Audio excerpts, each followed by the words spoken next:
നമസ്കാരം, ഞാൻ രേവതി ഉദയൻ.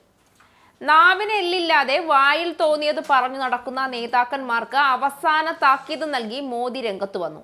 രാഷ്ട്രീയത്തിന്റെയും മതത്തിന്റെയും പേരിൽ തങ്ങൾക്ക് തോന്നിയത് എന്തും വിളിച്ചു പറയാമെന്ന തരത്തിൽ നേതാക്കന്മാരൊക്കെ അധപതിച്ചു.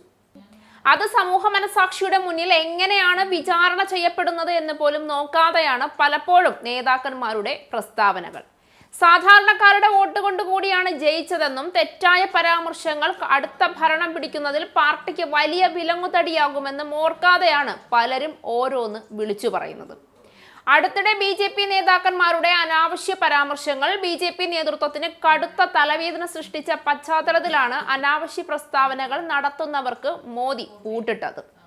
പരസ്യ പ്രസ്താവനകൾ നടത്തുമ്പോൾ നേതാക്കൾ ജാഗ്രത പാലിക്കണമെന്ന നിർദ്ദേശവുമായാണ് പ്രധാനമന്ത്രി നരേന്ദ്രമോദി രൂക്ഷ ഭാഷയിൽ നേതാക്കന്മാരെ താക്കീത് ചെയ്തത്. NDA മുഖ്യമന്ത്രിമാരുടെയും ഉപമുഖ്യമന്ത്രിമാരുടെയും യോഗത്തിലാണ് നരേന്ദ്രമോദി ഇത്തരമൊരു നിർദ്ദേശം മുന്നോട്ട് വെച്ചത്. നേതാക്കൾ നടത്തുന്ന പല പ്രസ്താവനകളിലും അദ്ദേഹത്തിന് ആശങ്കയുണ്ടെന്നാണ് സൂചന. പരസ്യമായി പ്രസ്താവന നടത്തുമ്പോൾ എന്തും എവിടെയും പറയാമെന്ന സ്ഥിതി ഉണ്ടാകരുതെന്നാണ് പ്രധാനമന്ത്രി നേതാക്കളോട് ആവശ്യപ്പെട്ടത്.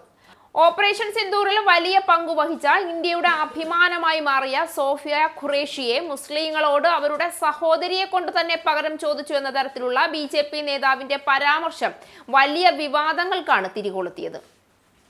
നേതാവ് ഒടുവിൽ പല പ്രാവശ്യം മാപ്പ് പറയാൻ തയ്യാറായി രംഗത്ത് വന്നെങ്കിലും ഓപ്പറേഷൻ സിന്ദൂറിന്റെ എല്ലാ വിലയും കളയുന്ന തരത്തിലായിരുന്നു നേതാവിന്റെ പ്രതികരണം എന്ന കാര്യത്തിൽ സംശയമില്ല. അതാ പാർട്ടിയുടെ പ്രതിച്ഛായയ്ക്ക് മേലെ ഏറ്റ വലിയ മങ്ങലായി മാറിയെന്ന് വേണം പറയാൻ. എന്തും എവിടെയും പറയാവുന്ന രീതി ഒഴിവാക്കണം, ആശയവിനിമയത്തിൽ അച്ചടക്കം വേണമെന്നും അദ്ദേഹം നേതാക്കളോട് ആവശ്യപ്പെട്ടു. പഹൽഗാം ഭീകരാക്രമണത്തിന്റെ മറുപടിയായി ഇന്ത്യൻ സേന നടത്തിയ ഓപ്പറേഷൻ സിന്ദൂറിനെ കുറിച്ചും അദ്ദേഹം നേതാക്കളോട് വിശദീകരിച്ചു. ഓപ്പറേഷൻ സിന്ദൂറിൽ മൂന്നാമതൊരു കക്ഷിയുടെ സഹായം ഉണ്ടായിട്ടില്ല. പാകിസ്ഥാന്റെ അഭ്യർത്ഥന പ്രകാരമാണ് വെടിനിർത്തലിന് ഇന്ത്യ തയ്യാറായതെന്ന് മോദി പറഞ്ഞു. ഈ അടുത്ത് ഓപ്പറേഷൻ സിന്ദൂറിനെ സംബന്ധിച്ച BJP നേതാക്കളുടെ പ്രസ്താവന വലിയ വിവാദമായിരുന്നു. BJP മന്ത്രി വിജയ് ഷാ കേണൽ സോഫിയ ഖുറേഷിക്കെതിരെ നടത്തിയ പരാമർശം വലിയ വിവാദങ്ങളും സൃഷ്ടിച്ചു. ഒടുവിൽ മന്ത്രി മാപ്പ് പറഞ്ഞെങ്കിലും ഇത് പാർട്ടിക്ക് വലിയ നാണക്കേടുണ്ടാക്കിയിരുന്നു എന്നും മോദി പറഞ്ഞു. സേനാംഗങ്ങളുമായി ബന്ധപ്പെട്ട് മധ്യപ്രദേശ് ഉപമുഖ്യമന്ത്രി നടത്തിയ പ്രസ്താവനകളും വിവാദമായിരുന്നു. സേനാംഗങ്ങൾ മോദിയെ വണങ്ങണമെന്നായിരുന്നു നേതാവ് പറഞ്ഞത്. ഈ സംഭവങ്ങളുടെ പശ്ചാത്തലത്തിലാണ് മോദിയുടെ നിർദ്ദേശമെന്നാണ് പുറത്തുവരുന്ന സൂചന. ഇതോടെ നേതാക്കന്മാരുടെ ഒക്കെ നാവിന് ലൈസൻസ് വരുമെന്ന കാര്യം ഉറപ്പായി.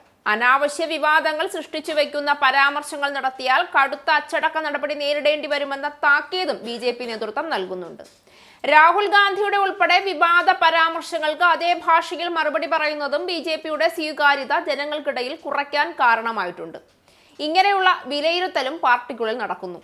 അടുത്തായി വരാൻ സാധ്യതയുള്ള തിരഞ്ഞെടുപ്പുകളിലെല്ലാം അത് പാർട്ടിക്ക് പ്രതികൂലമായി വരാനുള്ള സാധ്യതയും നേതൃത്വം മുൻകൂട്ടി കാണുന്നുണ്ടെന്ന് വേണം മോദിയുടെ ഈ താക്കീതോടെ മനസ്സിലാക്കാൻ.